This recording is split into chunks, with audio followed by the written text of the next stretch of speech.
Dès que l'ombre s'efface et que l'aube dépose ses perles sur les fleurs, mesdames et messieurs, adorons tout simplement dit merci au maître de l'univers, celui qui a créé les cieux et la terre, Dieu tout simplement. Bonjour à vous tous et merci de prendre ce rendez-vous politique sur National TV ce dimanche 2 juin 2024. Nous y sommes ce dimanche avec notre invité en studio.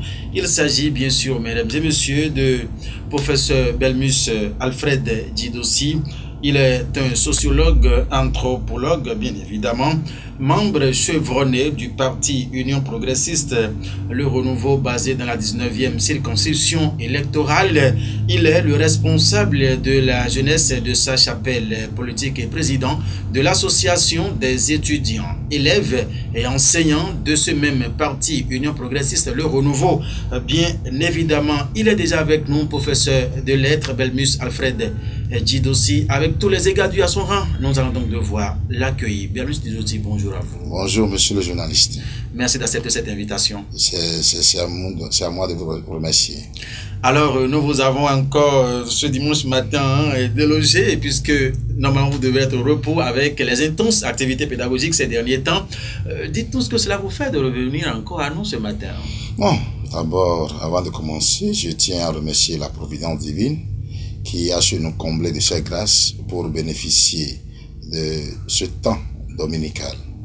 Et un grand plaisir de me retrouver encore dans vos périmètres pour pouvoir me prononcer sur l'actualité politique, faire le point afin d'éclairer la lanterne de la population pour mieux cerner tout ce qui se passe dans le pays. Voilà, merci infiniment de répondre présent à notre invitation. Je vous en prie. Alors, nous allons démarrer avec vous. Nous avons dit à l'instant que vous êtes membre chevronné du parti, membre fondateur, il faut le préciser, du parti Union Progressiste, le Renouveau. D'entrée de jeu, nous allons vous demander comment se porte ce parti au niveau de la 19e circonscription électorale dont vous êtes basé. Merci, monsieur le journaliste. Je tiens à préciser à tout le monde que l'Union Progressiste, le Renouveau, se porte à merveille. Et n'oublions pas que sur l'échiquier national politique du Bénin, l'Union Progressiste, le Renouveau, est le plus grand parti, qu'on le veuille ou non, selon ses composants. Parce qu'un parti qui a à son niveau, l'Union Progressiste est plus l'ancien, le premier grand parti du renouveau démocratique, le PRD. Ça c'est quoi? Il faut savoir que quoi? L'Union Progressiste, le Renouveau est le plus grand parti du Bénin. Et le Renouveau se porte à merveille. Voilà. À merveille. Voilà. Alors, l'actualité s'est beaucoup nourrie ces derniers temps, mais nous allons aborder quelques questions juste avec vous. Et pour démarrer, c'est cette tournée gouvernementale de reddition de comptes qui doit se dérouler dans toutes les communes de la République du Bénin. Porto Novo a déjà eu l'insigne honneur d'accueillir cette équipe la semaine que nous sommes en train de finir. Est-ce que Belmus Djidossi a assisté à cette rencontre avec l'équipe du gouvernement? Naturellement, un acteur politique avait dit qui anime la vie politique ne peut pas manquer ce rendez-vous.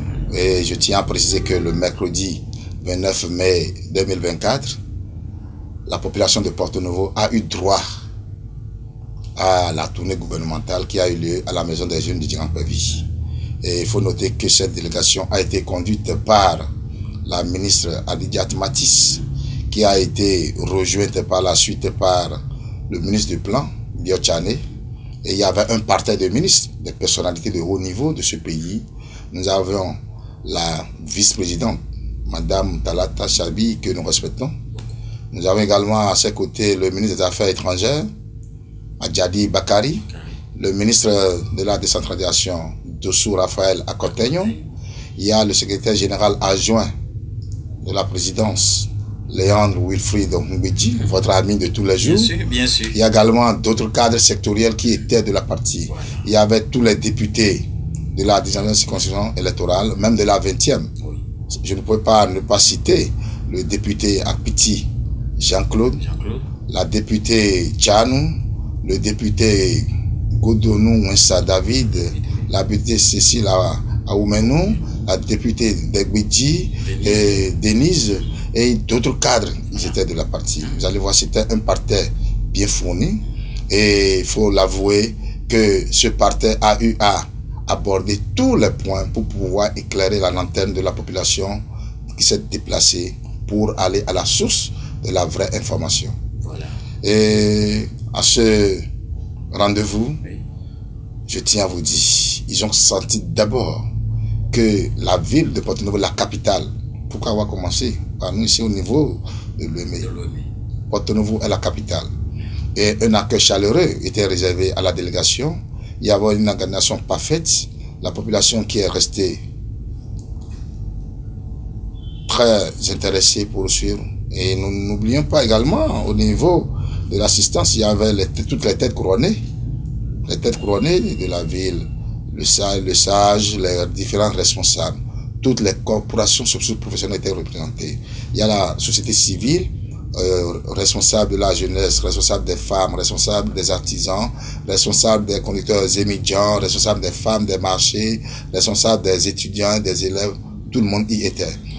Et le menu croustillant de cette séance, c'était de faire le compte rendu des différentes réalisations du gouvernement de son Excellence Patrice Talon depuis 2016. Ça veut dire 8 années de gestion.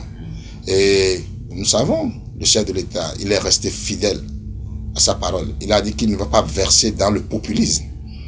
Et il ne servira à rien de chercher chaque fois, quand on pose une pierre, de pouvoir faire. Mais il a jugé nécessaire qu'après 8 années de réalisation, de faire le point à la population. Parce qu'il y a les autres de l'autre bord qui pensent qu'on ne dit rien, on ne fait rien. Et n'oublions pas l'adage populaire qui dit, lorsque tu fais du bien et tu clames chaque fois, ce n'est plus du bien. Mais à un niveau donné, il faudrait parler pour ne pas permettre à nos adversaires, à nos opposants, de l'autre côté, de pouvoir intoxiquer la population. Et à cette séance, nous avons touché du doigt de façon palpable les réalisations. Quand vous prenez le secteur de l'éducation, on a compris qu'avec l'avènement, l'arrivée du gouvernement de Patrice Talon en 2016, la population a eu droit à une offre éducative de qualité. Les grèves perlées qui perturbaient les enseignements dans les différents secteurs de l'éducation ont été conjugués au passé. Nous avons vu au niveau des traitements des enseignants, il y a eu une amélioration. Parce que chaque année, et ça a été rappelé, chaque année, les enseignants ont, tous les 2 ans, je précise, tous les 2 ans, les enseignants bénéficient d'une augmentation au niveau de leur salaire. Et il faut reconnaître qu'avant l'arrivée du gouvernement de Patrice Talon, il y avait une ardoise de plus de 18 milliards qui n'était pas réglée concernant les arriérés, les droits, les rappels. Mais à l'heure où nous sommes, le gouvernement de Patrice Talon a déjà réglé 16 milliards. Et en matière d'infrastructure, il faut noter que, surtout à Porto-Novo, il y a eu plus de 80% de la population qui a accès désormais à l'eau potable, à l'électricité. Et un plan très important, un niveau très important, c'est au plan de la sécurité. Dites-moi, qui peut nous dire que depuis que Talon est arrivé, que la sécurité est menacée? Le président Patrice Talon a pu conjuguer ses efforts pour que désormais la population puisse vivre en parfaite quiétude. La sécurité, franchement, est de mise aujourd'hui. Et nous avons les infrastructures routières. Même, vous voyez ce dimanche, oui, avec le temps qu'il fait, on constate qu'on roule paisiblement. Il y a eu des pluies de façon zonale dans certains coins, mais vous roulez avec l'état des voies. Même les motos, les connaissances immédiats l'ont témoigné. On démontrait quoi? Aujourd'hui, il n'est plus question d'aller payer chaque fois chez le mécanicien 200 francs pour pouvoir serrer les chaînes. Tout roule bien.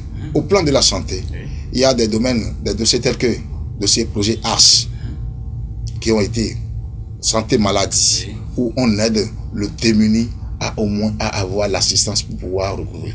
Et à cette séance, on a eu droit à des témoignages au niveau des jeunes qui ont été encadrés par le service social. Service social où ils ont eu droit à des formations que le gouvernement a payées, et ces jeunes sont en train de terminer cette formation. Et nous allons constater également au niveau du gouvernement de Patrice Talon, beaucoup de choses ont changé. La seule chose que les gens crient, on parle aujourd'hui de la cherté de la vie. La cherté de la vie, mais je voudrais que l'autre bon sens puisse nous éclairer. La cherté de la vie n'est pas particulière au Bénin. c'est une crise planétaire, c'est une crise mondiale, c'est une crise générale. Et le gouvernement du Bénin, parce qu'à travers les exposés, le gouvernement du Bénin a pris toutes les dispositions pour que nous ne manquions pas du minimum. Surtout en matière de la production agricole, où le point fait, c'est que quoi? Il y a eu déjà plus de 2 millions de tonnes de maïs produits pour pouvoir satisfaire. Or, sur les 2 millions, on attend 1 million. Mais qu'est-ce qui se passe qui étonne? C'est que les producteurs, à ce jour, essaient d'aller livrer ces produits hors du pays. Ils vont vendre ce maïs au Nigeria, ils vont vendre au Niger, au Burkina. Ça fait qu'aujourd'hui, le Béninois qui est à l'intérieur n'arrive pas à payer. Mais, lorsque, avec ces cris, le gouvernement n'est pas resté insensible, des décisions sont prises et déjà sur le marché. Vous allez connaître quoi qu'il y a une réduction déjà au niveau du coût de la mesure de maïs. Et au moins déjà il y a 200, depuis près de 72 heures, ça a baissé. Il y a d'autres prix parce que les différents services sectoriels de contrôle sont déjà à pied d'œuvre pour pouvoir lutter contre cette mesure. Et on ne peut pas dire aujourd'hui qu'au niveau des voies, mais Porto-Novo, on est les plus heureux. Nous avons la voie qui doit quitter l'autoroute de Sebekodi pour Porto-Novo depuis 1960. C'est le lieu de le dire. Si tous les chefs de l'État qui sont arrivés ont pu penser à réaliser au moins le tiers de ce que Talon a fait, Porto-Novo ne serait plus dans cet état. Mais aujourd'hui, c'est un homme qui a osé et il a concrétisé. Et vous allez voir, l'axe routier Sebekodi Porto-Novo, on est en train de doubler. Ça fait deux. Et dans le projet, il a été noté également qu'il y aura un grand pont. Un grand pont qui sera construit, qui sera plus haut. Pour permettre maintenant le transport maritime, fluvial, les bateaux qui vont circuler désormais. Mais ce sera un grand pont. Le projet est là. Et il nous a été dit, dès l'instant que le chef de l'État a annoncé les couleurs, c'est considéré comme quoi ça sera réalisé. Mais ne perdons pas de vue également la construction du musée international du Vaudou à la place Bayol. Et également la construction du siège, du nouveau siège de l'Assemblée nationale avec ce plan somptueux. Il y a également la berge lagunaire de Porto-Novo. Il y a le côté est qui est déjà à sa fin. Et vous allez voir, quand vous allez voir, vous allez toucher à un patrimoine architectural naturel de qualité. Il y a également la berge lagunaire côté ouest maintenant, où se trouvent les femmes du marché de Wangbo, que la mairie, la municipalité de Porto-Novo est en train de déloger vers Déguet pour pouvoir entretenir. Parce que désormais, quand on va rentrer dans le pays, surtout à Porto-Novo, on saura que quoi, Porto-Novo est en train de retrouver petit à petit ses lettres de noblesse de capitale. Bermus Didossi, vous avez fait un compte rendu global. Ça montre véritablement que vous avez assisté à cette séance au cours de laquelle le gouvernement du président Patrice Talon est passé à Porto-Novo. Quelle a été donc la réaction après ces explications de l'équipe gouvernementale avec la présence de la vice-présidente du Bénin, Mariam Tchabi Talata? Quelle a été la réaction justement des populations venues assister à cette séance? Merci, vous savez, d'entrer dans les mots d'entrée de jeu, ils ont eu à adresser un ordre du jour où il y aura la présentation d'abord. Après le mot d'ouverture du maire de la ville de Porto-Novo, la parole a été donnée aux différentes autorités pour présenter les réalisations au niveau de chaque secteur. Après cette étape, la parole a été donnée maintenant à l'assistance pour exprimer ses préoccupations. Les préoccupations qui ont touché les questions, les observations, les doléances, les recommandations, car nous avons précisé que quoi, l'œuvre humaine est toujours perfectible. Et le chef de l'État lui-même est dans cette logique, il attend ces observations pour pouvoir parfaire ce qui est fait pour que désormais il soit inscrit désormais dans l'annale historique. Parce que le président Talon a réalisé des œuvres historiques au Bénin.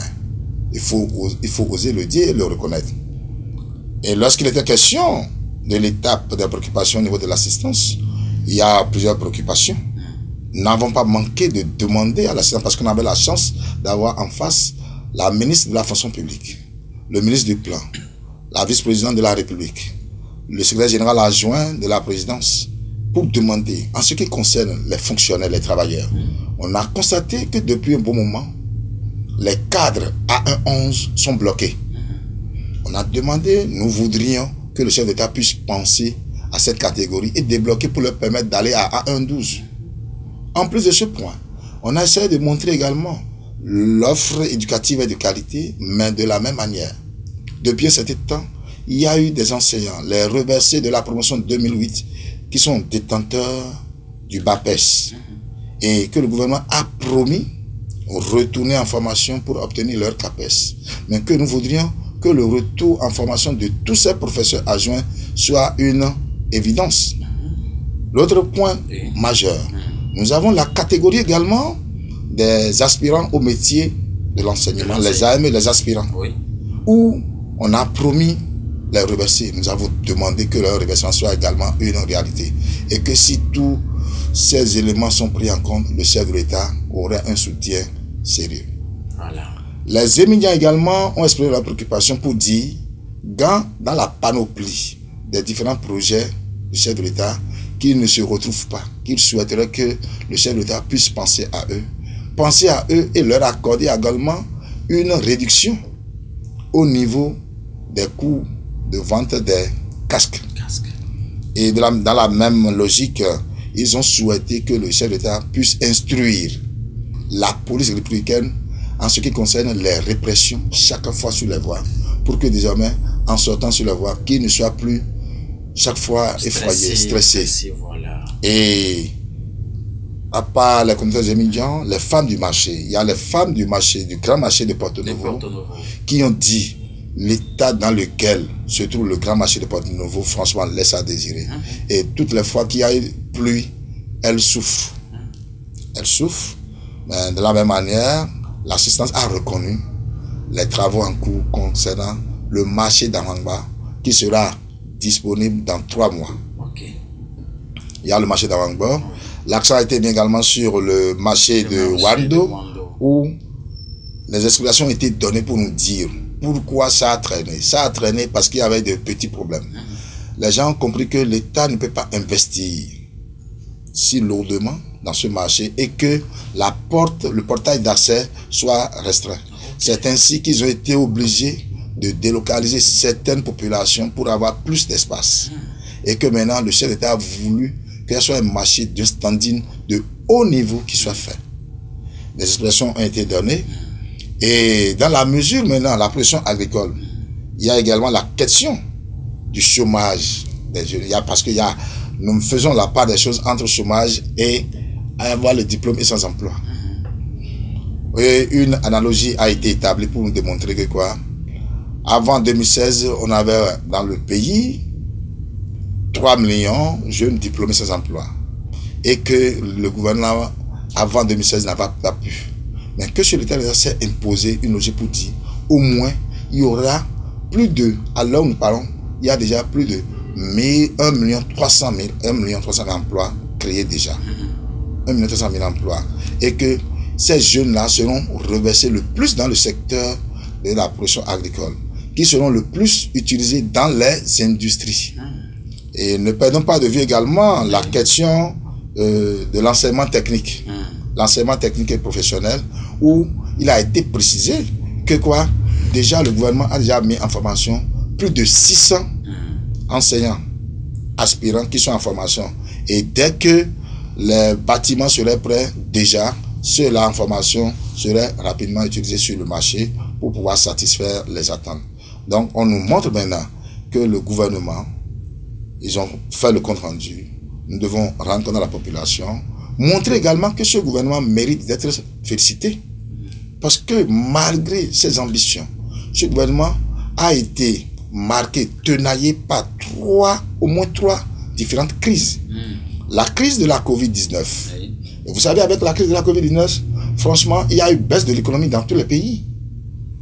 Quand vous parlez également de la crise russo-ukrainienne aujourd'hui, ça a impacté l'économie de tous les pays et de façon négative. Il y a l'actuelle crise que nous vivons, la crise qui découle de la fermeture de la frontière Bénin-Niger. Les gens ne peuvent pas savoir. Et malgré tout cela, Et même bien avant ça, n'oublions pas la crise de la fermeture de la frontière Nigeria-Bénin. Pourtant, ce gouvernement est resté droit dans ses bottes. Et il faut noter que les ressources propres que dispose le Bénin aujourd'hui dépassent largement ce qu'il y avait il y a en 2000, avant 2016. Et nous devons féliciter ce gouvernement. La perfection n'est pas de ce monde, mais il faut montrer que nous avons la chance d'avoir un président qui a eu à faire des réalisations historiques dans le Bénin. Et si tous les États, il a osé. Et nous pensons que nous allons nous inscrire dans la même logique que le chef de l'État pour que, parce qu'il a promis, il a dit que c'est son second et dernier mandat.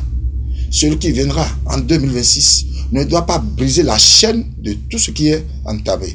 Celui-là doit continuer ce que continuer ce que le chef de l'État, son excellence Patrice Talon, a fait. Et le bon Béninois, le Béninois, celui qui sort, parce qu'il n'est pas question, parce que vous allez lire sur les réseaux sociaux beaucoup qui écrivent pour écrire, qui sont là pour critiquer. Non, je ne vais pas verser dans ces considérations, mais je voudrais reconnaître, parce qu'au moins depuis que nous sommes nés, nous avons vu des réalisations. Avant 2016, vous ne voyez pas qu'il y avait des fonctionnaires qui allaient au service comme quand ils veulent et comme ils veulent. Et quand le chef d'État, par exemple, est arrivé en 2016, au niveau des différents concours, même l'enfant du pauvre qui n'a aucun parrain, ils étaient allés au concours de la douane et étaient admis. Et on savait comment les concours se déroulaient dans ce pays, les concours frauduleux. Il dit qu'il viendra mettre fin à tous les concours frauduleux. Et nous avons assisté à ça.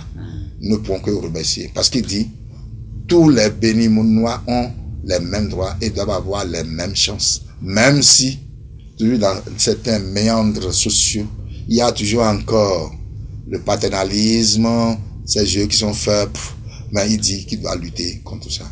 Belmus Djidossi, merci infiniment à vous. Sur la question, nous avons pris assez de temps, ce qui ne veut pas m'empêcher en tout cas de vous demander cette question. Est-ce que vous estimez que cette tournée du gouvernement sur l'ensemble du territoire national peut en tout cas apaiser un peu les populations, ces esprits qui tout le temps écrient chômage, cherté et tout?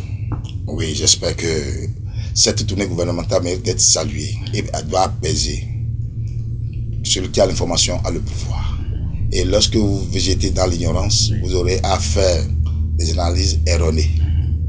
Et les éléments des différentes équipes dans différentes circonscriptions électorales, dans différentes communes, j'espère qu'ils arrivent à choisir les mots les plus justes pour pouvoir faire toucher du doigt les réalisations. Ce n'est pas des imaginations. Et au moins avec ce que Talon fait dans certains domaines, même si les produits agricoles sont un peu chers, relativement chers, nous sommes dans la logique maintenant. Ça, c'est la logique. On était à la FIA, mais c'est la logique. Et Beignon ne voulons plus suivre ceux-là qui clament son agnon. Ils ont été là il y a 10 ans. On a vu ce qu'ils ont fait. Mais ceux-là, ils clament son agnon. Mais Beignon, avec Talon, Beignon et la Bognon Logo. Amen. Ça, c'est la prière de tout Bénin aujourd'hui. Merci à vous, Belmus Djidossi. Je vous rappelle que vous êtes membre fondateur du parti Union Progressiste. Le renouveau, la première question abordée dans cette émission, c'était bien sûr par rapport à cette tournée gouvernementale de l'édition de compte l'étape de Porto Novo. Même si vous n'y étiez pas mercredi dernier, vous avez en tout cas eu la quintessence justement de ce qu'a été cette rencontre avec les populations de la cité des Aïnovi. Nous allons parler de choses à présent. Si vous étiez en train de dire à l'instant qu'il y a une crise que nous sommes en train de traverser actuellement, c'est-à-dire ce qui se passe entre le Bénin et le Niger. Une situation qui a démarré, nous avons vu comment ça a démarré, mais par la suite, le gouvernement du président Patrice Talon a pris les dispositions pour un retour au calme. Vous suivez un peu l'actualité, vous suivez un peu ce qui se passe jusqu'à nos jours. Aujourd'hui, le ministre Adambi, le ministre de l'eau, empêché, en tout cas, n'a pas pu rencontrer le président Tiani. De l'autre côté, Belmus Djidossi, sur cette actualité, dites-nous quelles sont vos appréciations, comment voyez-vous cela? Franchement, par rapport à la crise Bénin-Niger, je pense que les vraies causes doivent être cachées.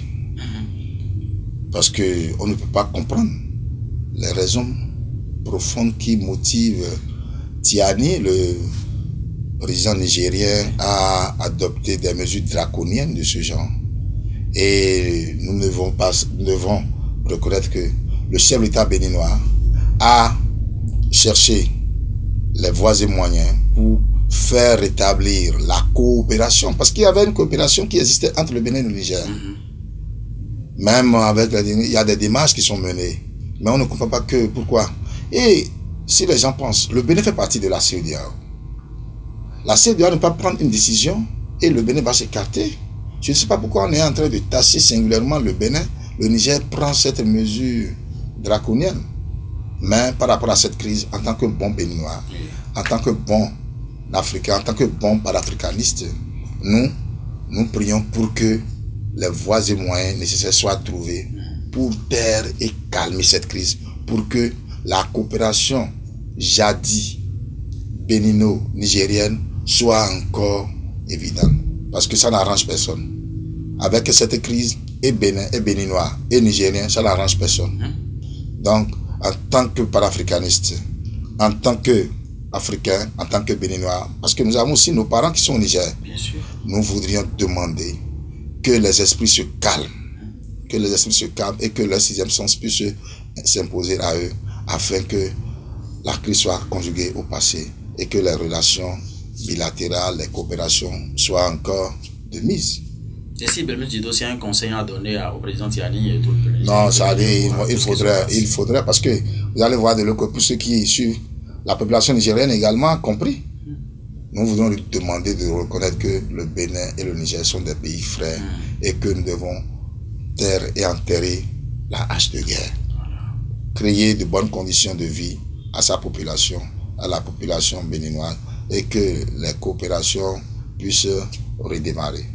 C'est le conseil. C'est tout simplement ce que vous allez conseiller. Ah oui. Merci à Belmus Djido. Si nous allons aborder une troisième partie de une troisième question justement dans cette émission, mais bien avant, permettre à la réalisation de nous jouer ce petit extrait rapidement et on va revenir dans ce studio.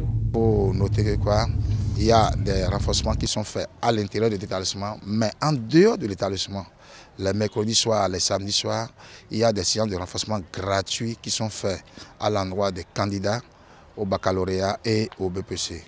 Et nous nous sommes rendus à l'évidence que malgré les différentes séquences de classe, la mise en place, l'installation des connaissances effectuées par les enseignants à la veille des examens, les apprenants n'arrivent pas à faire une synthèse qualitative pour pouvoir recevoir.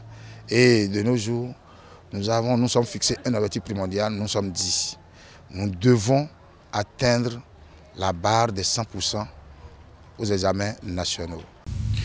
Merci à la réalisation avec Paten Huemonon Guillaume Moukari. Ce dimanche, Belmus Djido, vous êtes reconnu à travers cet extrait. Naturellement. C'est une initiative justement parce que c'est déjà la page éducation. Nous abordons ici dans cette émission. Aujourd'hui, nous sommes à la veille des examens. Et demain, lundi, c'est le lancement officiel du certificat d'études primaires. Le ministre Aliman Karimou va procéder au lancement à Cotonou. Vous, au niveau des enseignements secondaires, vous avez initié ces séances de bachotage d'été gratuits à l'endroit des élèves, des candidats justement. Belmus Djido, d'où vous êtes arrivé cette initiative? Merci. Cette initiative existe déjà plus d'une décennie. J'espère que vous avez bien suivi l'élément. Ça veut dire quoi? Et c'est une initiative qui relève du label de la formation politique du Parti du Nouveau Démocratique, le PRD, qui, surtout sur le plan béninois, organise les travaux dirigés gratuits à l'endroit des candidats aux différents examens. Et puisque le PRD n'a plus la même constitution comme par le passé, nous ne pouvons pas ne pas faire ce qu'on a l'habitude de le faire. Et ces travaux dirigés sont dans la logique d'accompagner les différents candidats à avoir le maximum de connaissances nécessaires pour affronter avec brio les examens nationaux. Parce que vous allez voir dans le rang des apprenants, et quand nous parlons des travaux dirigés, il y a encore d'autres aspects. Au niveau des apprenants, est-ce que vous savez qu'il y a des apprenants qui se prennent eux-mêmes en charge? Quand vous êtes un bon enseignant, des apprenants qui viennent, qui n'ont même pas ce qu'il faut manger le matin. Peut-être c'est à 13h avant de à 15h, il va trouver une petite quantité de gari pour tromper la faim. Et cet enfant, où est-ce qu'il trouvera l'argent pour payer la contribution scolaire? Il faut noter que dans la panoplie des œuvres sociales faite par le PRD, qui appartient désormais à l'Union progressiste, le renouveau, oui. Il y a des apprenants que nous faisons de façon particulière comme cas sociaux à qui nous payons la contribution. Parce que les directions départementales de l'enseignement secondaire n'arrivent pas à prendre en compte tous les cas sociaux. Et pour les travaux dirigés, nous, j'ai dit, ça fait la 10e année, hein, plus de 10 ans qu'on organise. Et il faut reconnaître que quoi, on a commencé déjà depuis le mois de janvier. On l'avait dit. Depuis le mois de janvier. Et ça se fait, ça prend en compte les élèves des collèges et lycées de Porto-Novo et environ. Parce qu'il y a certains d'entre eux qui déjà suivent les cours, les travaux dirigés dans les établissements publics, où on leur demande de payer quelque chose. Mais l'autorité a bien précisé que quoi, on ne peut pas renvoyer un apprenant qui ne paie pas les frais de TD. Mais quand ils vont, on complète, il y a un grand vide. Il faut compléter les mercredis soirs, les samedis soirs, on les mobilise, on essaie de mettre à contribution des enseignants qui appartiennent même au corps d'encadrement, des conseillers pédagogiques, des gens qui sont très chevronnés, qui ont des expériences, qui sont sollicités pour pouvoir encadrer. Et nous savons que toutes les années où nous arrivons à organiser, tous les efforts sont vraiment couronnés des résultats très élogieux. Nous avons noté des résultats très élogieux. Pour ceux-là, on a capitalisé. Vous avez suivi dans l'élément, même l'année passée, pour ceux-là qu'on avait encadré les mercredis soir, samedi soir, pour la plupart, sur les 125 en série A1, tous les 125 sont admis. Et dans les 125, je peux vous dire qu'il y a plus de 95 qui sont obligés d'aller faire d'autres activités pour avoir le minimum. Au niveau de A2, ils ont fait plus de 80%. Il y a les séries, même les enseignements techniques, nous arrivons à les encadrer. Parce qu'on dit, si nous aimons la jeunesse, nous, notre noble contribution pour accompagner, c'est de quoi? C'est de les aider à forger, à assurer un avenir radieux pour qu'ils soient des gens respectés et respectables. Des gens capables d'être utiles sur le marché de l'emploi. Voilà. Et ces travaux dirigés, vous allez voir, ont porté leurs fruits, puisque quand nous avons commencé, les municipalités de Porto-Novo sont obligées de nous emboîter les pas. Parce que ça, de l'autre côté, il y a une formation politique, le PRD, qui organise les travaux dirigés gratuits.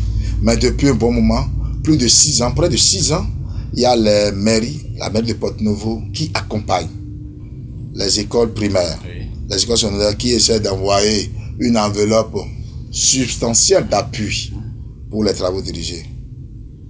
Bon, même si c'est rien, c'est un effort qu'on doit, c'est un effort à louer. Et là où nous sommes très réconfortés, on a compris que d'autres groupes dans la société ont jugé nécessaire de nous emboîter les pas. Je peux le dire, il y a un groupe qui a compris qu'il y a un groupe puissant sur le terrain qui faisait un travail de qualité. Il y a un groupe Adjobi, puisqu'on dit généralement, trop de poissons dans la sauce ne gâte pas la sauce. Ils sont en train d'emboîter les pas à ce que le PRD, le Parti Nouveau Démocratique faisait. Nous progressistes, le renouveau fait. Donc on doit comprendre aujourd'hui que les travaux dirigés sont organisés. Et ces travaux dirigés sont organisés, pourquoi? On a constaté que ces apprenants qui assistent aux différents travaux dirigés dans les collèges, de retour à la maison, ne reprennent même pas l'exercice que les enseignants traitent avec eux. Ils ferment les cahiers. Les mêmes épreuves qui reviennent lors des différentes évaluations, ils n'arrivent pas à obtenir des bonnes notes. Ça devient un grand souci. Et l'enseignant, qui est très équilibré, doit constater quoi? Il ne sera apprécié à la fin de l'année qu'à travers les résultats de ces apprenants. Et surtout des apprenants au niveau des examens. Ce n'est pas seulement ceux qui voient les examens, même dans les classes intermédiaires. Donc, l'enseignant ne peut que s'apprécier qu'à travers les résultats de ces apprenants. Et on a jugé nécessaire de ne pas laisser ces enfants, parce qu'aujourd'hui, ces enfants sont emportés par vous avez des actes déviants de la technologie aujourd'hui. Et lorsqu'ils sont occupés, ça veut dire qu'ils doivent prendre goût. Et le constat aussi, Vous allez voir, en pleine année scolaire, il y a certains apprenants qui n'étaient pas réguliers au cours. C'est vers la fin de l'année maintenant quand on intensifie. Parce que, excusez, il y a les gens qui, bon, je vous ai suivi au départ, qui utilisent le terme bachotage. Oui. Mais je voudrais que l'expression appropriée, qu'on puisse parler de renforcement intense. Parce qu'il semblerait on bachote ce qui a été mal installé au départ. Donc, il y a des séances de renforcement des capacités au niveau de ces candidats. Et pour pouvoir permettre à ces enfants de réussir, permettre à notre département, d'avoir les meilleurs résultats, d'avoir désormais, pas seulement au niveau du département, désormais que nous ayons désormais des diplômés capables de compétir dans la sous-région, au plan continental, au plan mondial. Vous allez connaître quoi pour certains concours aujourd'hui? Dans certains secteurs, le Bénin qui rivalisait beaucoup, le Bénin est effacé dans beaucoup de domaines maintenant. On n'arrive pas à comprendre. Donc, même nous n'allons pas baisser les bras. Tel que nous l'avons compris, nous devons accompagner, et nous le faisons toujours, pour pouvoir accompagner ces candidats qu'ils disposent du nécessaire de connaissances pour pouvoir réussir. Et vous avez dit, nous sommes aujourd'hui dimanche 2 juin. À quelques heures, nous avons nos enfants, nos petits-enfants, qui iront à l'examen du certificat d'études primaires CEP. Par rapport à ces enfants, vous allez voir que la plupart ils sont naïfs. Nous allons saisir votre canal pour demander aux parents de les aider, de les accompagner. Accompagner à préparer leur sac, la carte d'identité. Au moins, au niveau de chaque apprenant, de leur réserver au moins 3 stylos bleus. De tester la qualité des stylos, leur vrai dessinateur, cahier de choix, tout ce dont ils ont besoin. Et de les aider à vite se coucher très tôt aujourd'hui et demain très tôt de les réveiller. Et c'est le moment que les parents doivent choyer bien ces enfants. Les enfants, parce qu'ils sont encore enfants, ils sont naïfs. Nous invitons les parents à accomplir ce devoir comme ils ont l'habitude de le faire pour que ces enfants puissent se retrouver dans les centres de composition dans un esprit calme, posé. Et de la même manière, nous allons profiter pour demander à la providence divine d'accorder la clémence à l'environnement pour que nos enfants ne soient pas perturbés et que les saints anges puissent illuminer leur esprit afin de pouvoir mieux cerner toutes les consignes au niveau des différentes séquences d'évaluation. Amen. Merci, Bémus. Nous n'allons pas vous laisser partir ici puisque vous êtes aussi syndicaliste, porte-voix de ces professeurs. Quand on prend l'ensemble aujourd'hui du système éducatif au Bénin, quelle appréciation faites-vous de cela en quelques minutes rapidement avant de conclure l'émission? Merci. Au niveau du corps des syndicats, vous allez comprendre que cette année, et on revient encore, on dit merci également encore au chef de l'État. Parce qu'il devrait y avoir les années antérieures, les élections professionnelles. Mais cette année, le gouvernement de son excellent parti Salon a pu organiser les élections professionnelles au niveau des travailleurs de différents secteurs. Et à ce niveau, parce qu'aujourd'hui, il y a une panoplie, il y a une pléthore de syndicats. Est-ce qu'ils jouent véritablement leur rôle? Et aujourd'hui, il a été décidé de faire la part des choses, reconnaître ces syndicats qui sont plus représentatifs. Et à ce niveau, je rappelle à la conscience collective de tous les Béninois qu'au niveau du primaire, quand on a été aux élections, c'est la formation qui a pu capitaliser, qui a pu respecter. Parce que pour être représentatif, il faut avoir au moins 20%. Et la seule formation, c'est-à-dire l'alliance, la seule alliance, c'est l'alliance Aube Nouvelle qui a dicté la loi au niveau du primaire. Au niveau du secondaire, il y a eu 2 formations. Il y a le Concentra et également Alliance Aube Nouvelle. Ça veut dire désormais, au niveau des différentes instances, au primaire, on ne peut voir que quoi des syndicats affiliés à l'Alliance Aube Nouvelle. Quand nous allons au supérieur, vous allez voir, comme ça a été fait au primaire, c'est toujours l'Alliance Aube Nouvelle. Ah bon? Ah oui. Ça, c'est l'alliance. Cette alliance a battu le record. Ah oui, ça fait près de 80%. Les autres n'ont pas pu réaliser 20%. Et je profite pour vous dire, en tant que syndicaliste, moi, je suis Et je suis de la CGTB affilié à Aube Nouvelle. Et ce que vous avez manqué de préciser, oui. Au niveau de la campagne syndicale dans l'EME, je suis le coordinateur adjoint. Ah, d'accord. Coordinateur adjoint départemental de l'EME. Et on a eu à échanger avec nos collègues dans tous les collèges et lycées.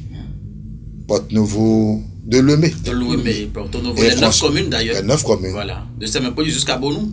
Oui. Maintenant, et on a vu quoi ce travail apporté. Parce qu'on a vu quoi? C'est l'alliance qui pense au mieux-être des travailleurs. C'est l'alliance qui a à cœur de tout faire pour qu'il y ait le suivi de carrière au niveau de l'enseignement secondaire. Vous allez constater, au niveau de l'enseignement primaire, il y a un suivi de carrière très clair. Mais jusque-là, rien de tout ça au niveau de l'enseignement secondaire. Et nous avons une préoccupation. Et quand vous prenez la plateforme revendicative de l'Alliance Aube Nouvelle, oui. Nous avons dit le reversement des aspirants au métier de l'enseignement, le retour en formation des professeurs adjoints. On a dit quoi? Même au niveau des primes, on ne doit plus, il y a un distinguo, on doit traiter. Même, vous allez constater également, ça a été fait partie du point du gouvernement, les retraités, chaque fois, au niveau de leur pension, oui. Ils bénéficient de façon séquencée d'une augmentation de 5%. On dit désormais, quand quelqu'un va à la retraite, et il y a la dématérialisation de l'acte administratif, nous voudrions désormais que le fonctionnaire béninois ne soit plus tracassé avant d'être au parfum de son parcours professionnel. Et merci, je profite de votre tribune pour réitérer nos mots de gratitude à tous les syndiqués qui ont eu à accorder leur suffrage à l'Alliance Aube Nouvelle pour montrer quoi c'est l'Alliance qui mérite d'être représentée et la plus représentative dans tous les secteurs. Belmus Didossi, merci infiniment à vous. Est-ce qu'il serait encore nécessaire de vous demander si vous avez un message pour conclure cette émission, Belmus? Bon, le message, c'est que, comme nous l'avons souhaité, que le gouvernement puisse multiplier les efforts pour amoindrir les coûts des biens de première nécessité dans notre pays. Profiter également pour demander à la police républicaine de revoir sa formule en matière de répression. Mais profiter également pour dire à la population, à l'état où nous sommes, on ne peut pas prétendre conduire une moto sans porter son casque. Le port du casque est obligatoire. Parce que quoi, l'état des voies que nous avons actuellement n'est plus le même que les voies qu'on avait il y a 5 ans, 6 ans. Et c'est pour notre bien, c'est pour notre santé. Et ça permet également de réduire les accidents sur les voies. Et à tous les enseignants, je souhaite de bons moments à toute la population béninoise. Le Bénin nous aime, Dieu nous aime au Bénin. Dieu nous aime au Bénin. Et j'espère que quoi, nous allons implorer la providence divine pour que la crise Niger-Bénin soit conjuguée au passé pour que tout marche bien. Merci infiniment à vous, Belmus Didossi. Mesdames et messieurs, vous avez compris, cette émission politique s'achève ainsi sur les différents canaux de diffusion de National TV ce dimanche 2 juin 2024 en studio avec nous, Belmus Alfred Didossi. Il est leader politique et membre fondateur du parti Union Progressiste Le Renouveau, professeur de lettres, justement syndicaliste, également bontin.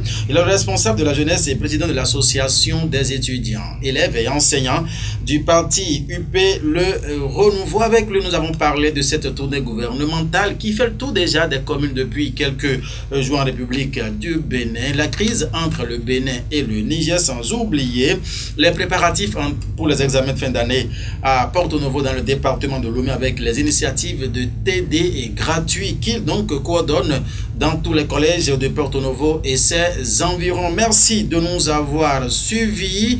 Guillaume Oukari est resté à la réalisation, partenaire pour mon nom, diffusion, Ifadata Moussa à l'édition. Le rendez-vous, c'est encore dimanche par la grâce de Dieu. Nous souhaitons bonne chance à tous les candidats à partir de ceux du certificat d'études primaires. Le BPC va s'en suivre et le baccalauréat pour boucler donc la boucle. Juste après nous, mesdames et messieurs, suivez le message du ministre des enseignements maternels primaires, Salman Karimou, à la veille de cet examen du certificat d'études primaires, session de juin 2024.